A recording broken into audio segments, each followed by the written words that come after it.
राजकाज की समझ नहीं थी। सरदारों में असंतोष बढ़ने लगा। राणा सांगा के तीसरे बेटे कुंवर उदय सिंह अभी छोटे थे।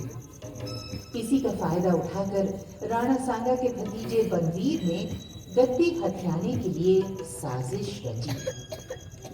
लेकिन मेवाड़ में त्याग और बलिदान की कमी न थी।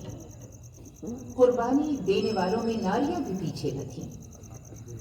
ऐसी ही एक वीर नारी थी छोटे कुंवर उदय सिंह की भाई पन्ना।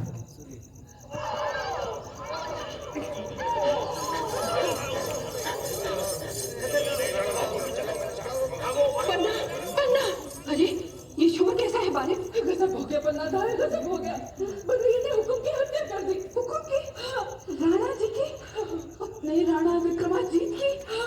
अब वो कुंवर जी को ढूंढ रहा है। उसके इरादे ठीक नहीं लगते। इन्हें जल्दी से लेकर भाग। सुनती नहीं, रावला से कैसे चीखें उठ रही है। अच्छा, इधर आ, मेरी मदद कर। मैं कुंवर जी को फलों के टोकरे में लिटाकर ऊपर से पत्तलों से ढक देती हूँ।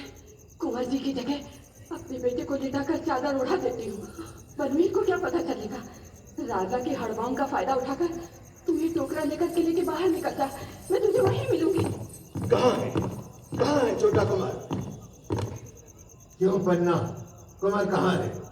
कुंवर जी सो रहे हैं। क्या काम है? काम तो कुमार सही है। किधर सोया है? हो रहे लो फिर, अपने रास्ते का रहा कांटा भी साफ कर देगा। लो, हो गया काम तमाम। अब मुझे निष्कंटक राज करने से कौन रोक सकता है? राजकाज मर्दों का काम है, इन बालकों और बाल बुद्धि वालों का नहीं। चलो, अब हमारी आन की दुहाई फिरवा दो।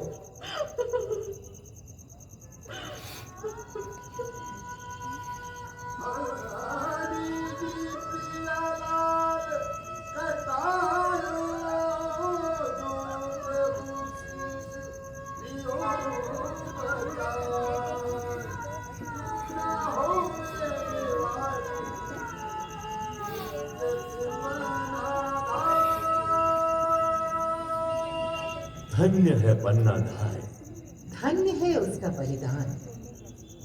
पन्ना धाय ने अपने कुल के चिराग की बलि देकर मेवाड़ की ज्योति को बुझने से बचा लिया।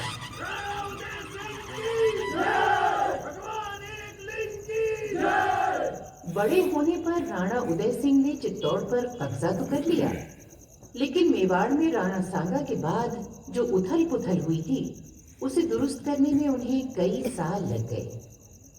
इस बीच अकबर की नजरें भी चित्तौड़ पर पड़ चुकी थी।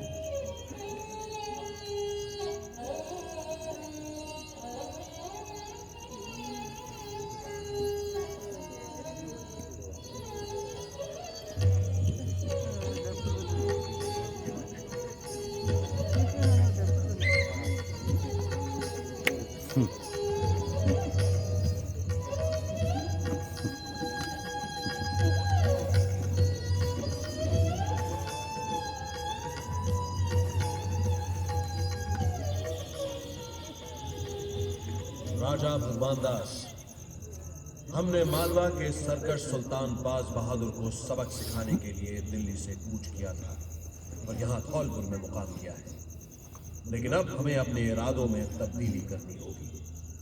हम मालवा से पहले चित्तौड़ को फतेह करेंगे। वह किस कारण जिले इलाही?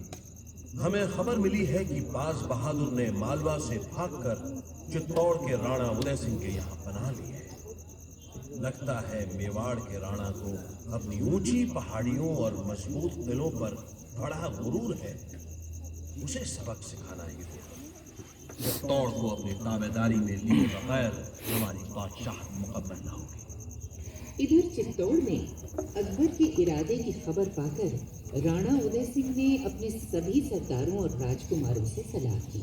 राव जनरल, कुंवर शक्ति सिंह ने हमें बता दिया है कि बादशाह अकबर का इरादा हमें अपने दरबार में आने के लिए विवश करना है, लेकिन हम अपनी आन को मुगल बादशाह के हाथों गिरवी रखने की बजाय कट मरना पसंद करेंगे। पृथ्वीनाथ, हम सब भी अपने रक्त की अंतिम बूंद तक आपके साथ हैं। राव पत्ता जगावत, प्रश्न ये है कि दिल्ली की बादशाही फौज से टक्कर कैसे लिया? अन्नदाता, खबर है कि बादशाह अकबर खुद अपनी फौज के साथ है और मांडलगढ़ पहुंच चुका है।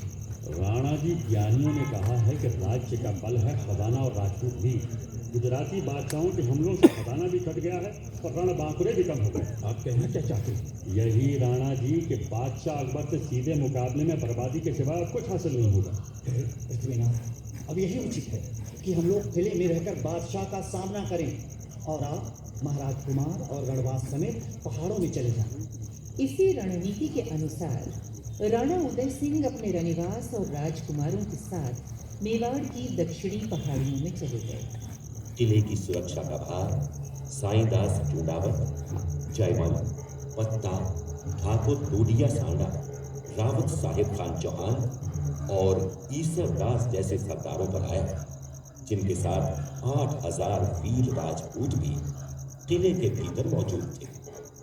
उधर अकबर ने 23 अक्टूबर सन 1567 को चित्तौड़ से 3 कोस दूर नगरी में डेरा डाला और चित्तौड़ के मुहासरे की तैयारियां शुरू की। मोर्चाबंदी के बाद बादशाही लश्कर के सिपा सलारों ने किले के चारों तरफ से हमले शुरू किए।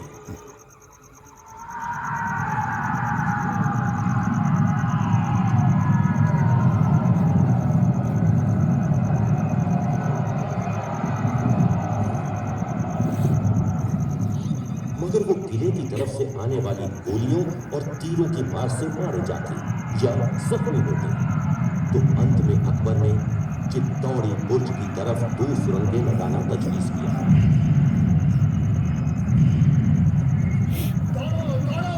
चित्तौड़ी बुर्ज की तरफ 2 जगह सुरंगों से किले की दीवार टूट गई है। किसी को अंदर मत आने दो। रुई, तेल, लकड़ी और कपड़ा जलाकर दुश्मन को आने से रोको।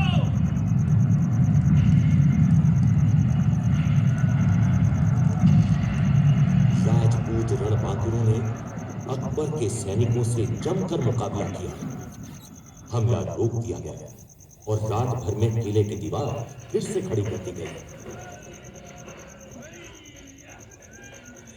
लेकिन एक दिन किले में खाने पीने का सामान खत्म हो गया। साईदास जी, किले में अब कुछ भी खाने पीने के लिए नहीं बचा है। भूख से मरने से तो लड़ते हुए मरना बेहतर है जयमल। मेरे विचार में अब हम सबको जौहर और साका के लिए तैयार हो जाना चाहिए। मेवाड़ के रणबांकुरों ने सदा की तरह आखिरी संघर्ष की तैयारी की, जिसका अंदाजा बादशाह अकबर को भी हो गया।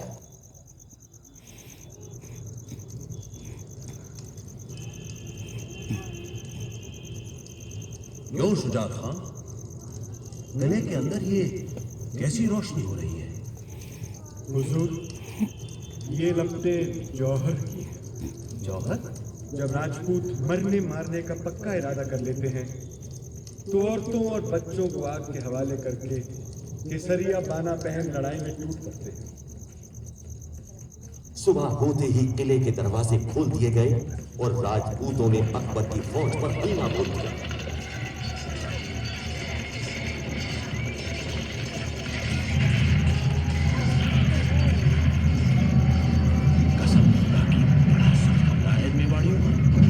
हाथी के सूंड में दुधारी खाने बांध कर बढ़ाओ। अजमत खां, अरे सैनिक है ये जंग के दूत। एक एक आदमी 50-50 पर भारी पड़ रहा है।